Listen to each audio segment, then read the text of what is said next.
नमस्कार मंडळी, माझं नाव प्रमोद रानडे. आता आपण पुढचा व्हिडिओ करतोय तो रिझर्व्ह आणि ॲसेट्स ओके किंवा आता इन्व्हेस्टमेंट बँकांसाठी इन्व्हेस्टमेंट्स मी बघितलेले आहेत. म्हणजे जो एक्झॅक्टली हा जो कॉलम आहे ना, हे दोन H2S याच्यामध्ये बँकांसाठी रिझर्व्ह इन्व्हेस्टमेंट्स टाकलेले आहेत. ओके, ज्यांच्याकडे बॉरोईंग आहे त्यांचे फक्त रिझर्व्ह घेतलेले आहेत ओके बॅलन्स शीटमधून, आणि ज्यांच्याकडे बॉरोईंग नाही आहे त्यांचे टोटल ॲसेट्स घेतलेले आहेत. ओके, तसे हे ॲसेट्स किंवा इन्व्हेस्टमेंट्स किंवा रिझर्व्ह असे ह्या H2S हे कॉलम आहेत. आणि आता समजा 2026चं आपण जर उदाहरण घेतलं तर 2026चं ॲसेट्स या कंपनीचे GFL ही इन्व्हेस्टमेंट कंपनी आहे.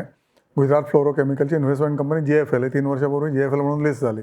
ओके, त्या कंपनीचे ॲसेट्स आहेत 2700 कोटी okay in their balance sheet. त्याच्यामध्ये काय बॉरोईंग नाही, काही नाही, यांच्या सगळ्या ॲसेट्स आहेत इन्क्लुडिंग इन्व्हेस्टमेंट. आणि वर्सेस आता तो किती कोट होतो आहे तर 503 रुपयाला कोट होतो आहे. सॉरी 503 रुपयाची मार्केट कॅप आहे. कोटेशन याचं काहीतरी 40-50 रुपयाचा आहे आणि 10 कोटीचा इक्विटी आहे बहुतेक. ओके, तर हा शेअर आत्ता त्यांच्या 2700 ॲसेटच्या वर्सेस फक्त 500 रुपयाला कोट होतो, म्हणजे फक्त 18% कोट होतो हा शेअर. तर आता आपण हा ब्लू जो कॉलम आहे ना G, तो कॉलम बघूया. आधीच्या व्हिडिओमध्ये आपण F कॉलम बघितला, आता G कॉलम बघूया की ॲसेट्स आणि इन्व्हेस्टमेंटच्या कितीपट खाली शेअर कोट होतं आहे किंवा कितीपट वरती शेअर कोट होतं आहे. आता हे सगळे जे दाखवतं आहे समोर तुम्हाला जे दिसत आहेत ओके, GFL नंतर सेंट्रल बँक, हे सगळे शेअर इन्व्हेस्टमेंटच्या त्यांच्या 20%ला कोट होतात. हे आहे की नाही जास्ती. ओके, हे एकदम नाइंसाफी आहे. म्हणजे मार्केट काय करतं हेच मला कळत नाही आहे. तर सेंट्रल बँकच्या इन्व्हेस्टमेंट्सच 1,57,000 कोटी आहेत ओके, आणि तो कोट होतं आहे आता फक्त 29,000 कोटीला मार्केट कॅप, आणि गेल्या वर्षी 32,000 कोटीला आहे. म्हणजे नाइंसाफी चालूच आहे अजून.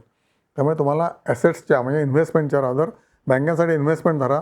ज्यांच्याकडे बॉरोईंग आहे त्यांचं फक्त रिझर्व्ह धरलेत मी, आणि ज्यांच्याकडे बॉरोईंग नाही आणि त्या कंपनीचे मी पूर्ण ॲसेट्स धरले, फुल ॲसेट्स इन्क्लुडिंग इन्व्हेस्टमेंट ऑब्वियसली. तर बघा किती फरक आहे. ओके, सेंट्रल बँक हा इंडिया 32 रुपयाला शेअर, हा अजिबात म्हणजे घ्यायला हरकतच नाही आहे. 4% डिव्हिडंड यील्ड आहे ह्याचं, आणि 136 कोटी याचा ऑपरेटिंग म्हणजे काय म्हणायचं financing profit first time generate झालेलं आहे आत्तापर्यंत. इव्हन ICICI बँकेला सुद्धा फायनान्सिंग प्रॉफिट आत्तापर्यंत नाहीच आहे, लॉसमध्येच आहे. अदर इन्कम 1,40,000 कोटी म्हणून तो प्रॉफिटमध्ये 77,000 कोटी. Right, same thing with HDFC bank. सगळ्या मोठ्या मोठ्या बँकांना ऑपरेटिंग म्हणजे फायनान्सिंग मार्जिन नाहीच आहे. तर सेंट्रल बँकेनं फायनान्सिंग मार्जिन फर्स्ट टाईम गेल्या क्वार्टरमध्ये, गेल्या वर्षी रादर फुल वर्ष त्यांचं प्रॉफिटमध्ये आलं आहे. फायनान्शियल प्रॉफिट, फायनान्समधून प्रॉफिट म्हणजे कर्ज देतात आणि RBIकडनं ते कर्ज घेतात आणि नेट त्यांना काय मिळतं तर प्रॉफिट मिळालं पाहिजे. राईट, फायनान्सिंग करून, फायनान्सिंगचा मेन बिझनेस काय, कोर बिझनेस फायनान्सिंग. राईट, लोकांना कर्ज देणे. तर कर्ज देण्याचे बिझनेस म्हणून आता सगळ्या बँकांना 90% बँकांना लॉसच आहे, including State Bank of India. त्या कशावरून तरतायत, अदर इन्कममधून तरतायत, इन्व्हेस्टमेंट इन्कममधून तरतायत. फी बेस इन्कम आहे ना त्यांचं, तेच लाख कोटी आहे. त्याच्यामुळे ICICI, HDFC, SBI सगळ्या बँकांना ऑपरेटिंग जरी कोर बँकिंग म्हणजे कर्ज देण्याच्या बिझनेसमध्ये जरी लॉस असला ओके, जो सेंट्रल बँकेला नाही आहे, प्रॉफिटमध्ये आलेली आहे, त्याच्या व्यतिरिक्त इन्व्हेस्टमेंट इन्कम पण आहे. त्याच्यामुळे सेंट्रल बँकचा शेअर 32 रुपयाला इज अ स्टील. ओके, आता तुम्ही ते वापरा न वापरा दॅट इज डिफरंट थिंग. आणि डिव्हिडंड यील्ड आहे तुम्हाला बघा, 4% डिव्हिडंड यील्ड आहे. तुम्ही बघा तुमचा डेटा चेक करून बघा. तर अशी स्टोरी आहे, ही सगळी नाइंसाफीची स्टोरी आहे. ओके, ह्या जो ब्लू कॉलम आहे ते सेंट्रल बँक सांगितला तुम्हाला, कल्याणी इन्व्हेस्टमेंट. ओके, हा सर्व शेअर सध्या 19%ला कोट होते तो टोटल ॲसेटच्या. ओके, 80% डिस्काउंट आहे या सगळ्या शेअरला. Kalyani investment, BF investment 80% discount आहे. ओके, 0.2 म्हणजे 20%ला कोट होतात फक्त. ओके, हा रेशो बघा वरती तुम्ही बघितलं तुम्हाला कळेल की हा रेशो आहे. Ratio of what, he market cap किती आहे आणि त्यांचे ॲसेट्स किती आहेत. ओके, तर 9,000 भागिले 1800 म्हणजे 2,000 केलं तर 0.2 येते. Okay, same thing for Orient paper. Okay, 22%ला फक्त मिळते तुम्हाला कंपनी. PNB 23%ला कंपनी मिळते. राईट, PNBची इन्व्हेस्टमेंट 5 लाख कोटी आहेत, 5,23,000 कोटी. राईट, आणि इट इज कोटिंग ॲट 100 रुपये. ओके, आणि त्यामुळे त्याची मार्केट कॅप सध्याची आहे 1,21,000 कोटी. त्यामुळे 23%वर मिळते तुम्हाला शेअर. ओके, ICICI प्रू लाईफ 24%वर शेअर मिळतो आहे. मग हे सेल लागलेलं आहे. 25%ला तुम्ही कुठली वस्तू मिळते का तुम्हाला? समजा तुम्हाला लॅपटॉप, तुमचा काय 2 लाखाचा लॅपटॉप तुम्हाला घ्यायचा असेल तर तुम्हाला आत्ता 20%ला म्हणजे किती 40,000 रुपयाला मिळतो आहे, तर तुम्ही घेणार नाही का? ओके, क्वालिटी बिईंग सेम, तर घेणार नाही का तुम्ही? तर घेणारच ना. तुम्ही घ्यायला पाहिजे शेअर आणि बसायचं याच्यावर 2-3 वर्ष बसायचं. जस्ट ट्रीट दिस एज FD. नक्की तुम्हाला फिनॉमिनल प्रॉफिट मिळू शकतो. ICICI प्रो लाईफ सांगितलं, विश्वराज शुगर सोडून द्या. नंतर काय कंपनी फिशी आहे, काय कळत नाही याचं. ॲक्सिस बँकेचं बघा 14 लाख कोटी यांची इन्व्हेस्टमेंट आहे आणि मार्केट कॅप आता फक्त 4 लाख कोटी आहे. ओके, लार्ज कॅप शेअर आहे. हा पण तुम्हाला 30%ला 28%वर मिळतो शेअर. ओके, नंतर पिलानी इन्व्हेस्टमेंट कंपनी 31%ला प्रॉफिट तुम्हाला मिळते ॲसेटच्या. ओके, नंतर स्टार पेपर 31%ला मिळते. राईट, ही सगळ्या स्मॉल कॅप कंपन्या आहेत. त्याच्यामध्ये जर तुम्ही लार्ज कॅप बघितल्या तर बघा HDFC लाईफ आहे.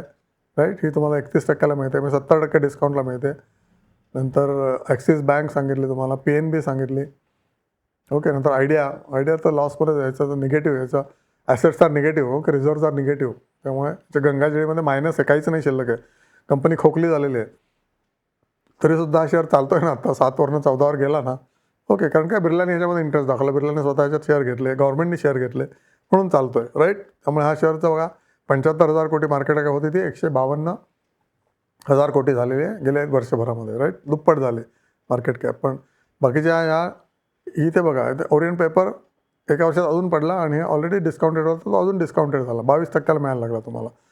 ही सुद्धा विश्वराज शुगर डिस्काउंटेड ना, अर्धा झाला शेअर आणि 25%वर तुम्हाला अजूनही तो मिळतो आहे. पण Vishwaraj sugar I don't vouch anything, कारण हे company doesn't cooperate with any rating agency. Rating एजन्सीचा रिपोर्ट आहे, पब्लिक डोमेनमध्ये आहे, की this company does not cooperate with rating agencies. Okay, नंतर राणा शुगर. ओके, याच्यावर पण इन्कम टॅक्स रेट पडली होती, त्यामुळे हा शेअर तुम्ही विसरून जा. युको बँक, त्यानंतर पब्लिक सेक्टर कंपनी 34%वर तुम्हाला मिळते. ओके, ॲसेट्सच्या इन्व्हेस्टमेंट बँकेमध्ये इन्व्हेस्टमेंट आहे, 98,000 कोटीच्या इन्व्हेस्टमेंट्स आहेत. ओके, आणि त्याचे कोट किती होतं आहे मार्केटला आत्ता, तो 26 रुपये, आणि मार्केट कॅप किती आहे 33,000 कोटी फक्त. त्यामुळे हा पण तुम्हाला 66% डिस्काउंटला मिळतो आहे. Right, union bank same thing, Karnataka bank, SBI cards. Okay, नवीन जनरेशन झेन जी किंवा त्याच्या पुढची जी आहे सगळी क्रेडिट कार्डवर जगते, त्यामुळे SBI कार्ड्सचा भरपूर प्रॉफिट होणारच होणार. राईट, हे सुद्धा तुम्हाला 60% डिस्काउंटवर मिळते. GIC हाऊसिंग, इथं खूप वर्ष, म्हणजे 2 वर्ष खाली आहे GIC housing, small company, micro cap. हिम्मत सिडका सांगितलं तुम्हाला. साऊथ इंडियन बँक, एका वर्षात ही कंपनी 12-13वरनं 44 गेली. वाय?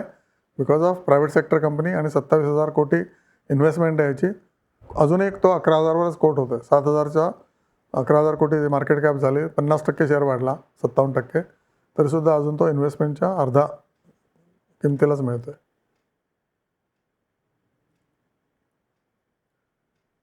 नंतर GSFC सेम 45%ला मिळते तुम्हाला. Indian bank, another public sector bank. सगळ्या पब्लिक सेक्टर बँका तुम्हाला जवळजवळ निम्म्या किमतीला किंवा निम्म्याच्या खाली किमतीला मिळतात विथ रिस्पेक्ट टू दर इन्व्हेस्टमेंट. आता इन्व्हेस्टमेंट कुठे जाणार आहेत का?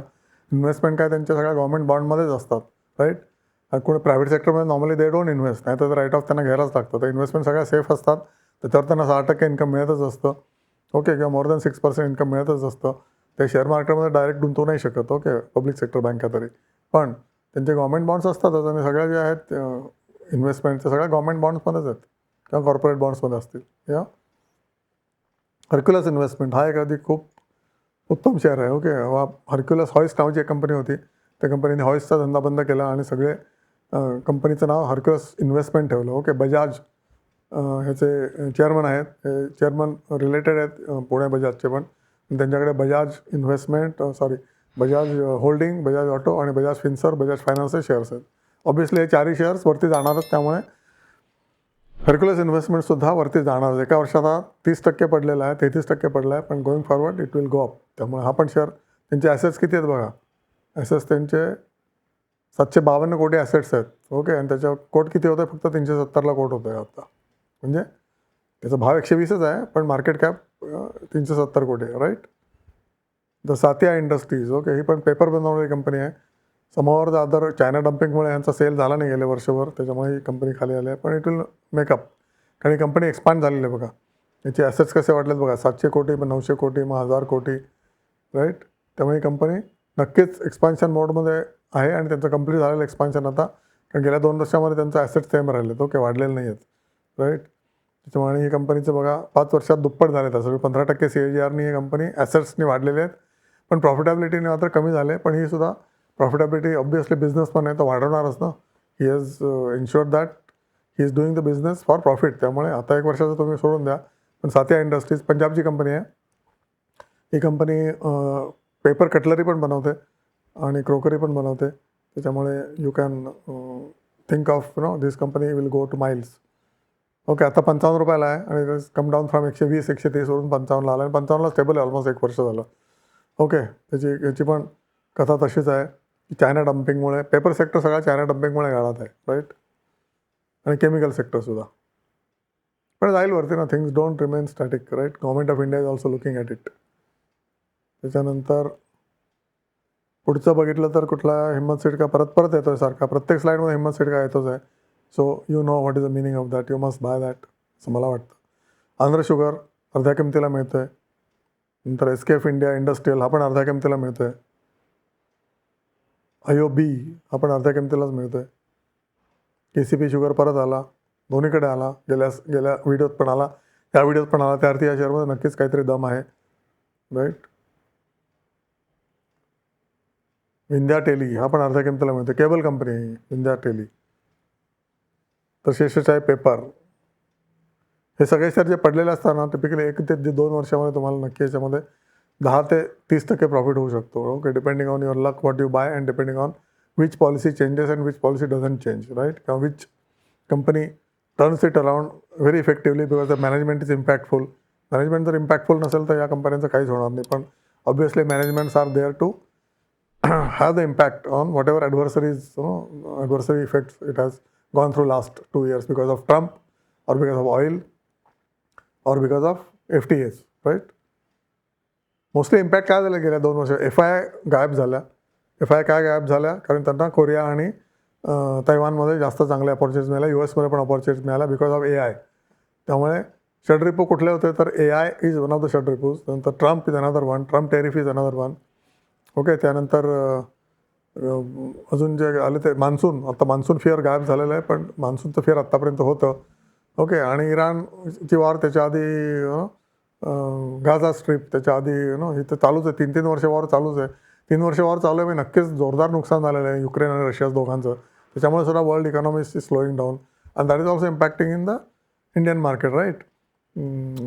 फक्त AIवर जग काय चालणार नाही. खायला प्यायला तर लागणारच लोकांना गोष्टी, राईट. का